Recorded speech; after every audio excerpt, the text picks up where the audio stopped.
आप सभी को प्रभु यीशु मसीह के नाम में जय मसीह की। प्रभु यीशु मसीह का हम धन्यवाद देते हैं कि सियोन टीवी चैनल के माध्यम से एक बार फिर एक अद्भुत गवाही के साथ हम आपके सामने हैं कि किस प्रकार से प्रभु यीशु मसीह का कार्य हर वर्ग, हर धर्म, हर जाति के लोगों पर होता है। हालांकि ये जातियां, ये धर्म इस पृथ्वी पर बनाए गए और पृथ्वी पर समाप्त हो जाएंगे, लेकिन सरकारों की नज़रों में अगर कोई भी धर्म, कोई भी जाति, कोई क्षेत्र बांटा गया है तो भी परमेश्वर ने हमें जुदा नहीं किया। परमेश्वर सब पर कृपा करता है, परमेश्वर सब पर मेह बरसाता है, परमेश्वर सबको आशीष देता है। और कई लोग ऐसा मानते हैं कि क्रिश्चियन लोग, जो मसीह के लोग हैं, वो धन का लालच देकर लोगों को अपने पास लेकर आते हैं, लेकिन ऐसे ही समाज में एक अच्छे प्रतिष्ठा रखने वाले लोग भी प्रभु को मानते हैं। किस तरह से प्रभु ने इनके जीवन में काम किया वो हम इनके मुख से ही जानेंगे। और मैं आपको बता देना चाहता हूँ कि परमेश्वर ने इनके जीवन में लगभग कई ऐसे कार्य किए, लेकिन एक अद्भुत कार्य को ये आपके साथ बात करेंगे। और यकीन जानिए, जितने आप हमें देख रहे हैं, आप अपने जीवन में इस गवाही के द्वारा बड़ी आशीष को पाने जा रहे हैं। पंजाब के लुधियाना क्षेत्र के लगभग जो टॉप मोस्ट 10 हॉस्पिटल हैं, 10 हॉस्पिटल जो बड़े फेमस हैं, उनमें से 2 बड़े हॉस्पिटलों में ये जाकर भी ये वापस आए। और मेडिकल साइंस में भी इनका इलाज शायद असंभव सा था, लेकिन प्रभु ने जो चमत्कार किया इनके मुख से जानेंगे। जय मसीह की सर। जय मसीह की। क्या नाम है, कहाँ से आते हैं आप? मेरा नाम जितेंद्र मिश्रा है, मैं जीटीबी नगर से आता हूँ। किस तरह से प्रभु यीशु मसीह ने आपके जीवन में कार्य किया? प्रभु यीशु मसीह ने हमें बहुत अद्भुत कार्य किया, और इस चर्च के जरिए हमने करीब आज 10 साल से हमने इस चर्च में जुड़े हुए हैं। और इस 10 साल के बीच में हमें प्रभु ने इतनी चमत्कार किया जो कि हम बता नहीं सकते। बहुत ही अच्छे काम किया। जो अभी हालिया दिनों की जो घटना है वो उसके बारे में हम जानना चाहेंगे।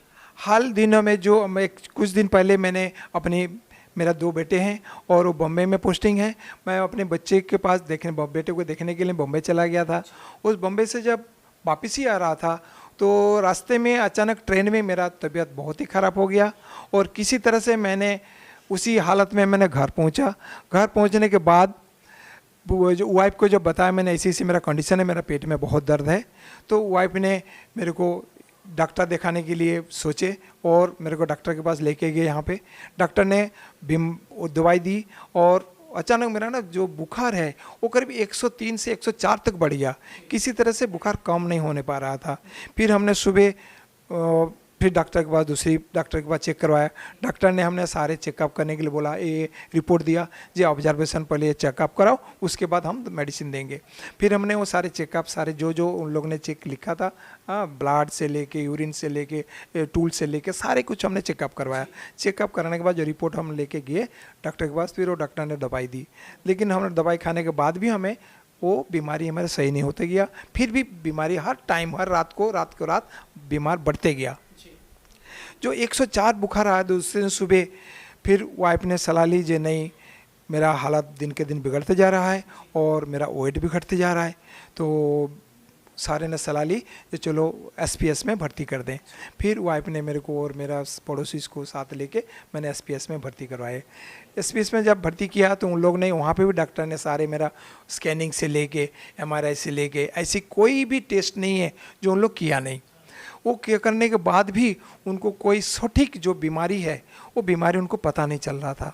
तो आखिरकार उन लोग ने जब मेरे को स्कैन किया, स्कैन करके उन लोग ने बताया जी आपके पेट में हल्का सा इन्फेक्शन है और शायद ऑपरेशन करना पड़ जाए। जब ऑपरेशन के बाद किया, हमारे सारे डेट हो, वो इन मिन टाइम में 12-13 दिन पार हो चुका था अस्पताल में। लेकिन जब उन लोग ने दूसरे दिन सुबह हमें ऑपरेशन के लिए लेके जाना था तो वाइफ ने सलाह ली कि नहीं, हमने ऑपरेशन से पहले हमने दूसरी एक डॉक्टर से सलाह लेना है। फिर हमने वहाँ से छुट्टी लेके हमने घर आ गए, और यहाँ अस्पताल के बदले हमने सीधा घर के आने से पहले हमें पहले चर्च आया। चर्च आने के बाद पास्टर, यहाँ सियोन प्रार्थना भवन में आए आप? प्रार्थना भवन में आए। तो प्रार्थना भवन में आने के बाद पास्टर जी से हमने बात की, जैसी सी बात है। तो पास्टर जी ने हमें बताया कोई बात नहीं, आप प्रार्थना करके दिए और आराम से आप ठीक हो जाओगे। फिर दूसरी दिन क्या हुआ, जो हमने डीएमसी में जाना था, डीएमसी ने भी सारे हमारे रिपोर्ट चेक किया। रिपोर्ट चेक करने के बाद उन लोग ने सारे 5-7 आदमी डॉक्टरों की टीमें थी, उन्होंने आपको ऑब्जर्व किया, वहाँ पे ऑब्जर्वेशन में रखा? जी, जो 5-7 डॉक्टर थे वो 5-7 डॉक्टर सारे मेरे रिपोर्ट के चेक किया। रिपोर्ट चेक करने के बाद उन लोग बोले एक दिन हम ऑब्जर्वेशन देखेंगे, दूसरे दिन आपका सारे दोबारा चेकिंग होगा। फिर हमने वहाँ डीएमसी से सीधी भवन में आए, प्रभु के भवन में आए। भवन में आके हमने पास्टर जी से बात की। पास्टर जी ने हमें क्या किया, अपने मलिन हाथों से हमारे जहाँ जहाँ दर्द होता था, जिस जगह पे हमारे प्रॉब्लम था, उस जगह पे हमने हाथ रख के उन लोगों ने प्रार्थना की। चर्च के सेवक हैं pastor R L Gupta ji ने, उन्होंने पेट पर हाथ रख के दुआ करी आपके लिए। मलिन हाथों से अपने पेट में हाथ रखा, हाथ रख के हमें आशीष किए और प्रार्थना की। और दूसरी दिन जब हमने उस समय जब प्रार्थना चल रही थी तो आपके मन में कैसा विश्वास था? लगा कि प्रार्थनाओं से ये चीज़ें सही हो सकती हैं, या डीएमसी के ऊपर ज़्यादा भरोसा था? नहीं, हमारे तो विश्वास तो था, लेकिन फिर भी हमारे दुविधा में थे। जे इधर प्रार्थना भी करा रहे थे, उधर डॉक्टर भी दिखाना जरूरी था, क्योंकि मेरा विदाउट कोई भी मेडिसिन से मेरा काम नहीं चल रहा था। सारे इंजेक्शन के जरिए जो भी मेडिसिन था, इंजेक्शन जरिए मेरे को दे जा रहा था, कोई काम नहीं कर रहा था। आप समर्थ थे अपने कामों को करने के लिए? चल फिर पाते थे कि नहीं चल पाता था? बहुत ही कम था, पकड़ पकड़ के ले जाना पड़ता था। और मेरा दिन के दिन वेट भी घटते जा रहा था, तो वाइफ भी नर्वस हो गए थे, मैं भी खुद भी नर्वस था, जो क्या करें। फिर मैंने दूसरे दिन पास्टर जी के सलाह लेके हम डीएमसी में जाओ, हाँ चेक कराओ। डीएमसी में जब गए हमने, वहाँ जाके सारे हमारे डॉक्टर दोबारा रीचेक किया। रीचेक करने के बाद कोई भी जहाँ जहाँ हाथ रखे, जहाँ जहाँ बीमारी था, वो बीमारी सारे गायब हो गया था। प्रेज़ द लॉर्ड, प्रभु की स्तुति। मैं देख पा रहा हूँ कि अंकल ये बताते समय बड़े खुश हैं और उनकी मुस्कुराहट आप स्क्रीन पर देख पाते हैं। सच में प्रभु के सेवकों ने इनको जब प्रार्थना करके भेजा डीएमसी दोबारा, आप सोच रहे होंगे कि सेवक ने डीएमसी हॉस्पिटल में इनको दोबारा क्यों भेजा। हालांकि ये चीज़ें यहाँ पर भी सही हो सकती थी, लेकिन इस गवाही के लिए जो परमेश्वर ने तैयार करनी थी, डॉक्टरों ने वहाँ पर देखा और जो अपेंडिक्स पहले थी वो गायब हो चुकी थी। वहाँ डॉक्टर ने जब देखा जो कुछ नहीं है, जो क्या ऑपरेशन करेंगे, तो प्रभु के दास हैं जो सेवक हैं, उनके हाथ से वो सारे गायब हो गया था। और जब हमने फिर वापस आके यहाँ पे आए और प्रार्थना करके प्रभु दास को बताए सारे कुछ, तो प्रभु दास बोला आपको सारे मेडिसिन छोड़ दीजिए और कोई भी मेडिसिन आपको लेना नहीं पड़ेगा, और आज के बाद आपका सारी बीमारी दूर हो जाएगी। और प्रभु की दास हमें एक और बात बताई, जो आपने जाके घर में अपने घर जाओ और दुष्काल विदाउट उपवास, आपने उपवास के साथ दुआ करने के लिए कहा करके और वचन पढ़ो, और वचन के द्वारा आपने सब कुछ ठीक हो जाना है। तो जिस दिन हमने दूसरे दिन गया, हम जाके हमने फिर उपवास रह के हमने वचन पढ़ा। वचन के द्वारा शाम को टाइम हमारे शरीर बिल्कुल चंगाई आ गई। आपने जब उपवास रखा, कुछ खाया पिया नहीं, शरीर का वजन कम तो नहीं हुआ? नहीं, हमने बेकार खाए पे कोई पानी भी ना पिए, हमने उपवास करके हम प्रार्थना की। और शाम को टाइम हमने डाउट भी था जो शायद मेरा वजन ना घट जाए। फिर मैंने दोबारा डाउट दूर करने के लिए मैं चेक करने के लिए गया, लेकिन मैं जाके देखा उपवास रह के मेरा 250 ग्राम वजन बढ़ गया, और बेकार खाए पिए मैं वजन मेरा बढ़ गया। जो प्रभु ने हमारे उपवास रखने के बावजूद परमेश्वर ने ऐसा चमत्कार किया कि 250 ग्राम आपका कम हो जाता था, लेकिन उस दिन इनका वजन बढ़ गया। प्रभु के बड़े नाम की महिमा हो। सो प्रभु का हम धन्यवाद करते हैं कि खुदावन ने अद्भुत तरीके से इनके जीवन में काम किया। आज इस प्रार्थना भवन में आते हैं, चर्च में आते हैं, जो पास्टर जी सिखाते हैं, वचन को सीखते हैं, आप कैसा महसूस करते हैं?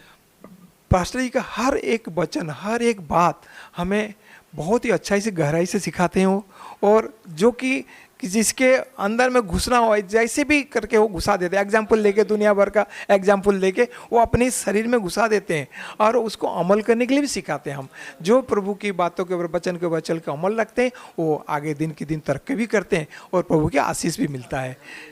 जो प्रभु यीशु मसीह में आप हैं, कभी ऐसा लगा हो कि आपका धर्म बदल गया है, आपकी जाति बदल गई हो, लोग ऐसा कुछ प्रश्न उठाते हो आपके ऊपर? जी नहीं, ऐसी तो हमें कुछ भी नहीं मालूम हुआ। ना हमने जाति बदला, ना हमें धर्म बदला, एक्चुअली हमने मन बदला। और जब से हम यहाँ पे आके मन बदला, और प्रभु ने हमके दिन के दिन, हर दिन हमें एक एक ऐसी आशीष मिलते गया, जो हमारे पूरा फैमिली, हमारे पूरा परिवार दिन के दिन बढ़ते गए। किसी तरह का प्रलोभन दिया गया हो, लालच दिया गया हो सियोन प्रार्थना भवन की ओर से? सर ऐसी तो हमें कोई ऐसी नहीं मिला जो कोई प्रलोभन हो या कोई धर्म चेंज हो, कोई हमने ऐसी नहीं मिला। हमने दिन के दिन ओनली वचन के ऊपर ही हमने चलते गए और वचन में हम बढ़ते गए। दर्शक जानना चाहेंगे कि आप आर्थिक तौर से सशक्त हैं, किस प्रकार की आपका जो जीवन में ड्यूटियां रही हैं उसके बारे में थोड़ा जानकर चलेंगे, ताकि वो लोग जो अक्सर ये प्रश्न उठाते हैं कि जो लोग आर्थिक रूप से असमर्थ हैं उनको प्रलोभन देकर मसीहत में लाया जा रहा है। सर, इस बात का खंडन मैं आपसे चाहूँगा। जी नहीं, यहाँ पे आने के बाद हमें आज 2 साल से कोरोना काल में हमारे सर्विस नहीं है साहब, हमने रिटायर्ड पर्सन है, लेकिन कभी भी हमें महसूस नहीं हुआ कि हमारे घर में कोई कमी हो। प्रभु पता नहीं कहाँ कहाँ से प्रभु जो जितना जो जरूरत हमारी ज़रूरत है जीवन में, वो ज़रूरत हमें पूरा करते गए। प्रभु को अशेष धन्यवाद, प्रभु को बहुत बहुत धन्यवाद जो हमने इस तरह से आशीष देते। खुश हैं आप? बहुत ही खुश हैं। और प्रभु हमें जिस तरह से जीवित रखा, जिस तरह से इस कोरोना काल में हमें इतनी सारी बीमारी से बचा के रखा, इस वजह से हम प्रभु को बहुत बहुत धन्यवाद, उसकी महिमा हो और प्रभु की महिमा हो।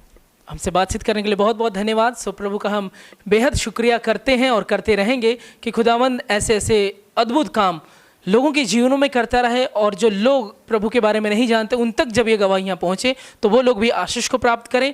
अगर आपने हमारे सियोन टीवी चैनल को सब्सक्राइब नहीं किया है तो अभी जाएं और सियोन टीवी चैनल को सब्सक्राइब करें। आपको गवाहियाँ अच्छी लगती हैं तो आप उसे लाइक कर सकते हैं और अन्य लोगों तक उसे शेयर करें ताकि सुनने वाले बड़ी आशीष को प्राप्त करें। आप सभी को जय मसीह की। धन्यवाद।